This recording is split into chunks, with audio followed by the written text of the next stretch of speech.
இனிமையான நண்பர்களே, அன்பு நிறைந்த சொந்தங்களே, அனைவருக்கும் வணக்கம். காங்கிரஸ் கட்சியின் தமிழ்நாடு தலைவர் செல்வ பெருந்தகை அவர்களுக்கு பாட்டாளி மக்கள் கட்சியின் தலைவர் அன்புமணி ராமதாஸ் அவர்கள் ஒரு திறந்தவெளி மடலை எழுதியிருக்கிறார். இந்த செல்வ பெருந்தகை ஏற்கனவே விடுதலை சிறுத்தைகள் கட்சியில் பயணம் செய்தவர். இன்னும் சில அரசியல் இயக்கங்களில் பயணம் செய்துவிட்டு இப்பொழுது தமிழ்நாடு காங்கிரஸ் கமிட்டியின் தலைவராக இருப்பவர். இதே செல்வ பெருந்தகை தான் வன்னியர்களுக்காக சட்டமன்றத்திலே பேசியவர். உச்சநீதிமன்றம் வன்னியர்களுக்கான 10.5% இட ஒதுக்கீடு தந்த அரசாணை செல்லாது என்று அறிவித்த பொழுது வன்னியர்களுக்கு உடனடியாக இடஒதுக்கீடு கொடுக்க வேண்டும் என்று பேசியவரும் இதே செல்வ பெருந்தகை தான். ஆனால் இன்றைக்கு ஜாதிவாரி கணக்கெடுப்பு நடத்துவோம் நாங்கள் ஆட்சிக்கு வந்தால் என்று ஒரு வாக்குறுதியை கொடுத்தார் காங்கிரஸ் கட்சியின் தலைவர் ராகுல் காந்தி. அந்த கட்சியின் தமிழ்நாடு காங்கிரஸ் கமிட்டி தலைவராக இருக்கின்ற செல்வ பெருந்தகையே ஜாதிவாரி கணக்கெடுப்பை கொச்சைப்படுத்தலாமா என்று பாட்டாளி மக்கள் கட்சியின் தலைவர் அன்புமணி ராமதாஸ் கேள்வி எழுப்பிய கடிதம் என்னவென்று பார்த்தால், ஜாதிவாரி கணக்கெடுப்பு பாமகவின் போராட்டத்தை கொச்சைப்படுத்தாதீர்கள், சமூக நீதியை காக்க துணை நில்லுங்கள். தமிழக காங்கிரஸ் தலைவர் செல்வ பெருந்தகை அவர்களே, சென்னையில் கடந்த புதன்கிழமையன்று செய்தியாளர்களை சந்தித்து பேசிய நீங்கள் இப்போது ஜாதிவாரி மக்கள் தொகை கணக்கெடுப்பு குறித்து பேசும் அன்புமணி ராமதாஸ், 4 ஆண்டுகளுக்கு முன்பு வன்னியர்களுக்கு 10.5% இடஒதுக்கீடு வழங்கப்பட்ட போது எந்த அடிப்படையில் இந்த இடஒதுக்கீட்டை வழங்குகிறீர்கள்? ஜாதிவாரி மக்கள் தொகை கணக்கெடுப்பை நடத்தி அதன் அடிப்படையில் கொடுங்கள் என்று எடப்பாடி பழனிசாமியிடம் கேட்டிருக்க வேண்டாமா என்று ஒரு கேள்வியை எழுப்பியிருக்கிறீர்கள். உங்களின் நேர்காணலை கண்டு அதிர்ச்சி அடைந்தேன். தமிழ்நாட்டில் சமூக நீதியை காக்க வேண்டும் என்ற உன்னத நோக்குடன் கடந்த 45 ஆண்டுகளாக மருத்துவர் ஐயா அவர்கள் பாடுபட்டு வரும் நிலையில் அதை அங்கீகரிக்காமல் சாதிவாரி கணக்கெடுப்புக்கான எனது கோரிக்கையை அரசியல் என்று நீங்கள் கொச்சைப்படுத்துவதற்கு புரிதல் இல்லாமைதான் காரணம். அது குறித்து உங்களுக்கு விளக்கம் அளிப்பதற்காகத்தான் இந்த நீண்ட கடிதம். தமிழ்நாட்டில் ஜாதிவாரி மக்கள் தொகை கணக்கெடுப்பு நடத்தப்பட வேண்டும் என்ற கோரிக்கையை பாட்டாளி மக்கள் கட்சி இன்றோ அல்லது நேற்றோ எழுப்பவில்லை. 1980ஆம் ஆண்டில் மருத்துவர் ஐயா அவர்கள் வன்னியர் சங்கத்தை தொடங்கிய நாளிலிருந்தே ஜாதிவாரி மக்கள் தொகை கணக்கெடுப்பு நடத்தப்பட வேண்டும் என்ற கோரிக்கையை வலியுறுத்தி வருகிறார்கள்.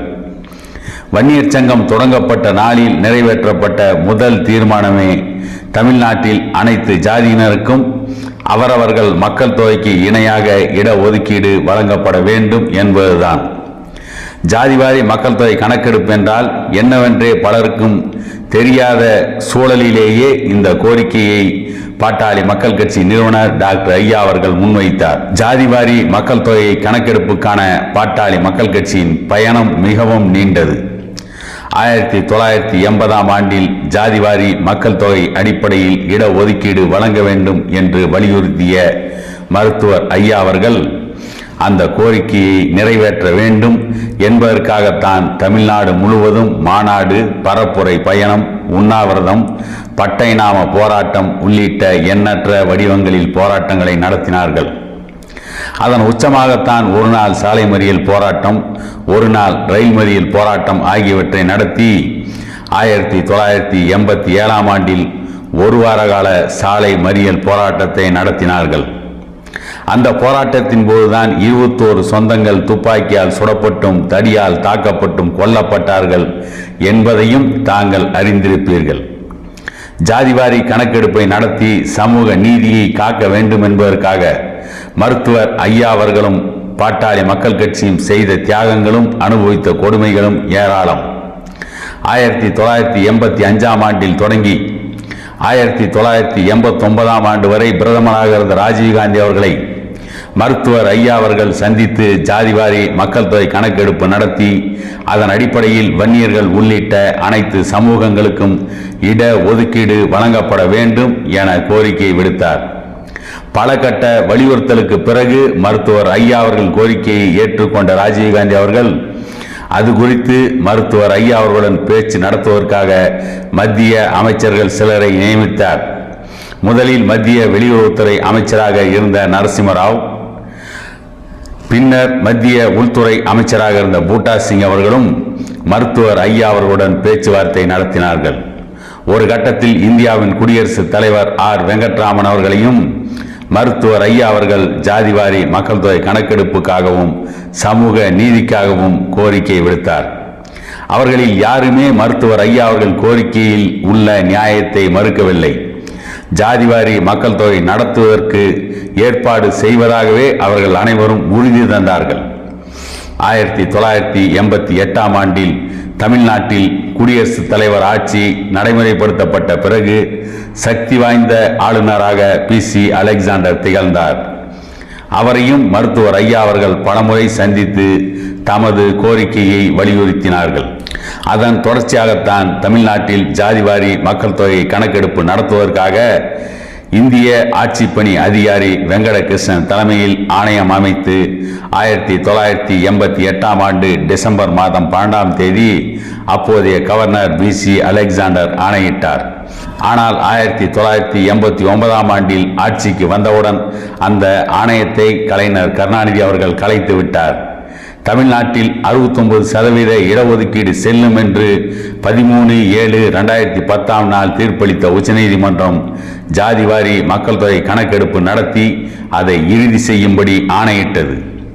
அதைத் தொடர்ந்து அனைத்து சமுதாய தலைவருடன் முதலமைச்சர் கலைஞரை சந்தித்த மருத்துவர் ஐயா அவர்கள் உச்சநீதிமன்ற தீர்ப்பின்படி தமிழ்நாட்டில் ஜாதிவாரி மக்கள் தொகை கணக்கெடுப்பு நடத்த வேண்டும் என்று கேட்டுக்கொண்டார்.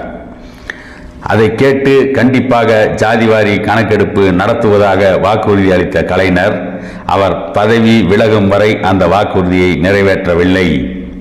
2011ஆம் ஆண்டில் முதலமைச்சராக பொறுப்பேற்றிருந்த ஜெயலலிதா அவர்களுக்கு முற்றிலும் எதிரான அரசியல் நிலைப்பாட்டை பாமக எடுத்திருந்தாலும் கூட தமிழ்நாட்டில் ஜாதிவாரி மக்கள் தொகை கணக்கெடுப்பை உடனடியாக நடத்த வேண்டும், அதன் அடிப்படையில் தமிழ்நாட்டில் 69% இடஒதுக்கீட்டை பாதுகாக்க வேண்டும் என்று முதலமைச்சர் ஜெயலலிதா அவர்களுக்கு மருத்துவர் ஐயா அவர்கள் கடிதம் எழுதினார்கள். அதன் பிறகும் ஜாதிவாரி மக்கள் தொகை கணக்கெடுப்புக்கான முயற்சிகளையும் போராட்டங்களையும் மருத்துவர் ஐயா அவர்கள் கைவிட்டு விடவில்லை. 2019ஆம் ஆண்டில் அதிமுகவுடன் கூட்டணி அமைக்க பாட்டாளி மக்கள் கட்சி விதித்த 10 நிபந்தனைகளில் முதன்மையானது தமிழ்நாட்டில் ஜாதிவாரி மக்கள் தொகை கணக்கெடுப்பு நடத்த வேண்டும் என்பதுதான். அதன் பின்னர் மருத்துவர் ஐயா அவர்களும் நானும் குறைந்தது 6 முறை அப்போதைய முதலமைச்சர் எடப்பாடி பழனிசாமி அவர்களை சந்தித்து ஜாதிவாரி மக்கள் தொகை கணக்கெடுப்பை நடத்த வேண்டும் என்று வலியுறுத்தினோம். அதன் காரணமாகவும் அதன் பின் நாங்கள் நடத்திய போராட்டத்தின் பயனாகவும் தான் 2020ஆம் ஆண்டு அதிமுக ஆட்சியில் ஜாதிவாரி கணக்கெடுப்பு நடத்துவதற்காக நீதி அரசர் குலசேகரன் தலைமையில் ஆணையம் அமைக்கப்பட்டது. ஆனால் 2021ஆம் ஆண்டு திமுக ஆட்சிக்கு வந்த பிறகு நீதியரசர் குலசேகரன் ஆணையத்தின் பதவிக்காலம் நீட்டிக்கப்படாததால் அது முற்றிலுமாக செயலிழந்து போனது. தமிழ்நாட்டில் ஜாதிவாரி மக்கள் தொகை கணக்கெடுப்பு நடத்த வேண்டும் என்பதற்காக கடந்த சில ஆண்டுகளில் மருத்துவர் ஐயா அவர்கள் தலைமையிலும் எனது தலைமையிலும் நடத்தப்பட்ட போராட்டங்கள், கருத்தரங்குகள் ஆகியவற்றின் எண்ணிக்கை 10க்கும் மேல் இருக்கும் என்பதையும் நீங்கள் அறிய வேண்டும். தேசிய அளவில் ஜாதிவாரி மக்கள் தொகை கணக்கெடுப்பு நடத்த வேண்டும் என்று 2000ஆம் ஆண்டில் அப்போதைய பிரதமர் வாஜ்பாய் அவர்களையும் உள்துறை அமைச்சர் அத்வானி அவர்களையும் மருத்துவர் ஐயா அவர்கள் நேரில் சந்தித்து 2001ஆம் ஆண்டு மக்கள் தொகை கணக்கெடுப்பை ஜாதிவாரி கணக்கெடுப்பாக நடத்த வேண்டும் என்று மருத்துவர் ஐயா அவர்கள் வலியுறுத்தியதை இருவரும் ஏற்றுக்கொண்டனர். அதற்கான ஆணை பிறப்பிக்கப்படவிருந்த நிலையில் குஜராத் மாநிலத்தில் ஏற்பட்ட நிலநடுக்க மீட்பு பணிகளை பார்வையிடுவதில் அத்வானி தீவிரமாக இருந்ததை பயன்படுத்தி கொண்டு அப்போதிருந்த மத்திய அரசு அதிகாரிகள் ஜாதிவாரி கணக்கெடுப்பு நடத்தப்படுவதை தடுத்து நிறுத்திவிட்டார்கள். 2011ஆம் ஆண்டு மக்கள் தொகை கணக்கெடுப்பையாவது ஜாதிவாரி மக்கள் தொகை கணக்கெடுப்பாக நடத்திவிட வேண்டும் என்பதில் பாட்டாளி மக்கள் கட்சி தீவிரமாக இருந்தது. இதற்காக பிற்படுத்தப்பட்ட வகுப்பைச் சார்ந்த 140 நாடாளுமன்ற உறுப்பினர்களின் ஆதரவை திரட்டிய நான் 2008ஆம் ஆண்டு அக்டோபர் 24ஆம் தேதி அப்போதைய மத்திய உள்துறை அமைச்சர் சிவராஜ் பாட்டீலை நேரில் சந்தித்து 140 நாடாளுமன்ற உறுப்பினர்களின் கையெழுத்திடப்பட்ட மனுவை அளித்தேன். பாட்டாளி மக்கள் கட்சியின் கோரிக்கையை பரிசீலிப்பதாக சிவராஜ் பாட்டீல் அவர்களும் அப்போது ஒப்புக்கொண்டார். அதன் பின்னர் மக்களவையில் இது குறித்து பிரச்சனை எழுப்பப்பட்ட போது லாலு பிரசாத் யாதவ், சரத் யாதவ், முலாயம் சிங் யாதவ் உள்ளிட்ட தலைவர்கள் ஆதரவளித்தார்கள். அதைத் தொடர்ந்து 2011ஆம் ஆண்டு மக்கள் தொகை கணக்கெடுப்பை ஜாதிவாரி மக்கள் தொகை கணக்கெடுப்பாக நடத்த அரசு ஒப்புக்கொண்டது. மக்களவையில் இது குறித்த வாக்குறுதியை 2009, 2010ஆம் ஆண்டில் அப்போதைய நிதியமைச்சர் பிரணாப் முகர்ஜி கொடுத்தார். ஆனால் அவ்வாறு செய்யாமல் சமூக பொருளாதார கணக்கெடுப்பு என்ற பெயரில் எதற்கும் உதவாத சடங்கு ஒன்றை அப்போதைய மத்திய அரசு நடத்தி மக்களை ஏமாற்றியது. 2021ஆம் ஆண்டு மக்கள் தொகை கணக்கெடுப்பை ஜாதிவாரி மக்கள் தொகை கணக்கெடுப்பாக நடத்த வேண்டும் என்பதற்காக கடந்த 6 ஆண்டுகளாக பாட்டாளி மக்கள் கட்சி போராடி வருகிறது. 2019ஆம் ஆண்டில் நாட்டின் பிரதமராக நரேந்திர மோடி அவர்கள் பதவியேற்ற சில மாதங்களில் 10/10/2019ஆம் நாள் அவரை டில்லியில் சந்தித்த மருத்துவர் ஐயா அவர்களும் நானும் 2021ஆம் ஆண்டு மக்கள் தொகை கணக்கெடுப்பை ஜாதிவாரி கணக்கெடுப்பாக நடத்த வேண்டும் என கேட்டுக்கொண்டோம்.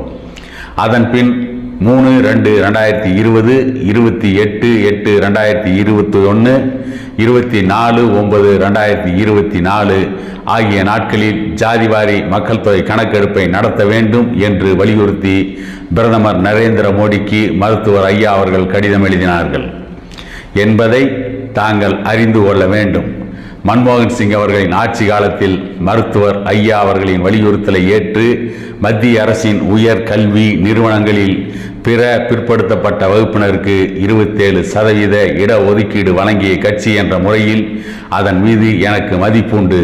அதேபோல் உச்சநீதிமன்ற தீர்ப்பின் அடிப்படையில் வன்னியர்களுக்கு இடஒதுக்கீடு வழங்க தமிழக அரசு நடவடிக்கை எடுக்க வேண்டும் என்று 2022ஆம் ஆண்டு மே மாதம் 7ஆம் தேதி சட்டப்பேரவையில் கவன ஈர்ப்பு தீர்மானம் கொண்டு வந்து முதலமைச்சர் மு க ஸ்டாலின் அவர்களிடமிருந்து ஜாதகமான பதிலை பெற்றவர் என்ற அடிப்படையில் உங்கள் மீதும் எனக்கு மதிப்பு உண்டு. ஜாதிவாரி மக்கள் தொகை கணக்கெடுப்பு நடத்துவதற்காக மருத்துவர் ஐயா அவர்களும் நானும் பாட்டாளி மக்கள் கட்சியும் எண்ணிலடங்காத பணிகளை செய்திருக்கும் நிலையில் ஜாதிவாரி மக்கள் தொகை கணக்கெடுப்புக்காக பாட்டாளி மக்கள் கட்சி என்ன செய்தது, இந்த விவகாரத்தில் அன்புமணி ராமதாஸ் அரசியல் செய்கிறார் என்று நீங்கள் கூறுவதெல்லாம் பாமகவின் உன்னதமான சமூக நீதி பணிகளையும் போராட்டங்களையும் கொச்சைப்படுத்துவதாகும். இந்த கடிதத்தை படித்த பிறகாவது ஜாதிவாரி கணக்கெடுப்புக்காக பாமக செய்த பணிகளை நீங்கள் அறிந்து கொண்டிருப்பீர்கள் என்று நம்புகிறேன். தேசிய அளவில் மக்கள் தொகை கணக்கெடுப்பை ஜாதிவாரி மக்கள் தொகை கணக்கெடுப்பாக நடத்த வேண்டும். மாநிலங்களில் மாநில அரசுகள் 2008ஆம் ஆண்டு புள்ளி விவரங்கள் சேகரிப்பு சட்டத்தின்படி ஜாதிவாரி கணக்கெடுப்பு நடத்தப்பட வேண்டும் என்பதுதான் பாட்டாளி மக்கள் கட்சியின் நிலைப்பாடு.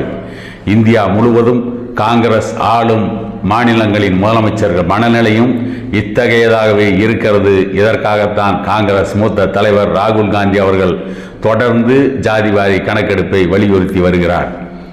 இந்த விவகாரத்தில் பாட்டாளி மக்கள் கட்சிக்கும் காங்கிரஸ் கட்சிக்கும் இடையிலான ஒற்றுமையை புரிந்து கொண்டு தமிழ்நாட்டில் ஜாதிவாரி மக்கள் தொகை கணக்கெடுப்பு நடத்த வேண்டும் என்று தமிழக அரசை வலியுறுத்தி பாட்டாளி மக்கள் கட்சியின் கோரிக்கை மிகவும் நியாயமானது என்பதால் அதை ஏற்று தமிழ்நாட்டில் ஜாதிவாரி மக்கள் தொகை கணக்கெடுப்பு நடத்த வேண்டும் என்று முதலமைச்சர் மு க ஸ்டாலின் அவர்களுக்கு அழுத்தம் கொடுக்க வேண்டும்.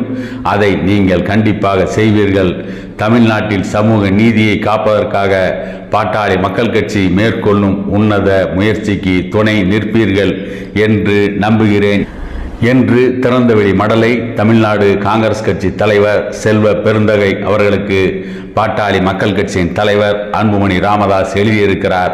இதற்கு பிறகாவது செல்வ பெருந்தகை அவர்களுடைய மனநிலையில் மாற்றம் ஏற்படுமா என பொறுத்திருந்து பார்ப்போம் என கூறிக்கொண்டு இன்னொரு பதிவில் உங்களை சந்திக்கும் வரை உங்களிடமிருந்து விடை பெறுகிறேன்.